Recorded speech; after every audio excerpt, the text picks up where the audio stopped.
First at 6, the latest on the Covington Drive wildfire in Carolina Forest. Fire and forestry crews are now on their 26th day of fighting the flames. Thanks for joining us at 6. I'm Trish Williford. And I'm Edward Moody. The South Carolina Forestry Commission tells News 13 the Covington Drive wildfire is still at 80% containment. News 13's Gabby Jonas spoke to forestry officials and residents in the Avalon community about what crews are doing to put out any lingering flare-ups.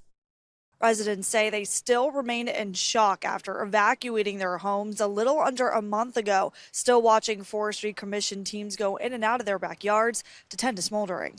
These are big things, big trucks, and they're winding in and out of this, and I'm like, oh my gosh, I don't even know where they're going, but they've done such a fabulous job. As smoldering still makes its way through the Carolina forest community, Janine and Carl Nelson say forestry crews continue to keep busy behind their home. Fire trucks, large like trucks with tanks of water to help put out the smoldering flare-ups, going deep into the forest just feet away from their porch. They would just come whizzing along behind the house and then all of a sudden just blast off into the woods and with water in them. This week it's been the Forestry Commission coming through and grinding up all the dead trees, the foliage, and leaving pretty much big mounds of dirt everywhere. South Carolina Forestry Commission's Holly Welch says as Carolina Forest remains with flare-ups from pine needles on the ground, primarily in the Silvercrest and Tuckahoe area. These are on the southern edge of the fire zone. Crews will remain in the community responding to deep peat soil smoldering. Those conditions are going to continue until we get a significant rainfall down there.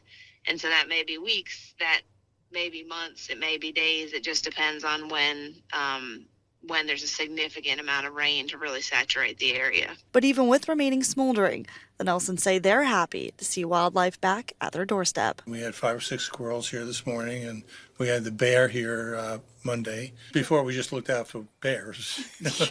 Now we look out for Smokey the Bear fires. Yeah. The Nelsons say they hope the root systems of the trees that are impacted remain strong to prevent them from falling onto their home.